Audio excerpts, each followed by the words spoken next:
Hi குட்டீஸ். காடெல்லாம் ஒரே பரபரப்பு. ஏன் தெரியுமா? ஏன்னா இன்னைக்கு ஆமைக்கு முயலுக்கும் ரீமேட்ச் நடக்குது. முயலோ ஆமைட்ட நான் தான் ஜெயிப்பேன்னு சொல்லிட்டு இருந்துச்சு. ஆனா ஆமை முயலை தன்னுடைய சகோதரனை மாதிரி பார்த்துட்டு இருந்துச்சு. மேட்சும் ஸ்டார்ட் ஆயிடுச்சு. 1 2 3ன்னு சொல்றதுக்குள்ள முயல் என்ன செஞ்சிடுச்சு? வேகமா ஓட ஸ்டார்ட் பண்ணிடுச்சு.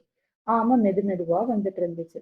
போகக்கூடிய வழியில ஒரு குட்டி குருவி கால்ல அடிபட்டு இருந்துச்சு. ஆனா முயல் அப்படியே பார்க்காத மாதிரியே ஓடிடுச்சு.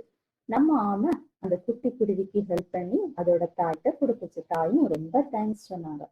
அப்படி அடுத்த இதுல போகும்போது ஒரு பாலத்துல இருந்த மரப்பலகையெல்லாம் என்ன செஞ்சு வாத்துக்குட்டிகளுக்கு மேல விழுந்து விழுந்து கிடந்து நம்ம முயல் அப்பவும் அதை பார்க்காதது மாதிரியே போயிடுச்சு.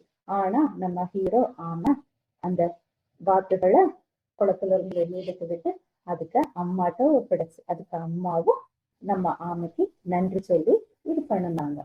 திருப்பி ரேஸ் முடிய போகுது. ஆமை ஆனா மனசுல நினைச்சிட்டு மெது மெதுவா ஓடி ஓடி ஓடி ஓடி வந்துச்சு. கடைசியில பார்க்கும்போது ஒரு சவுண்ட் பாதா முயல் பொத்தன விழுந்து கிடந்துருச்சு.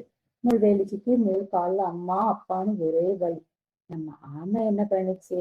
கை தூக்கி முயல்கிட்ட நான் உன்னை சகோதரன் மாதிரிதான் பாக்குறேன், நமக்கு இந்த ரேஸ் எல்லாம் இனி வேண்டாம் அப்படின்னு சொல்லிட்டு அந்த ரேஸோட எண்டு லைனை 2 பேரும் சேர்ந்து வந்து கடந்தாங்க. இதுல இருந்து நமக்கு என்ன தெரியுது குட்டீஸ்? நமக்குள்ள பொறாமை போட்டி அதெல்லாம் எதுவுமே இருக்கக்கூடாது. எல்லாரும் நம்மளுடைய நண்பர்கள். வீடியோ வாட்ச் பண்ண எல்லாருக்கும் ரொம்ப தேங்க்ஸ். அடுத்த வீடியோல பார்ப்போம். பாய்.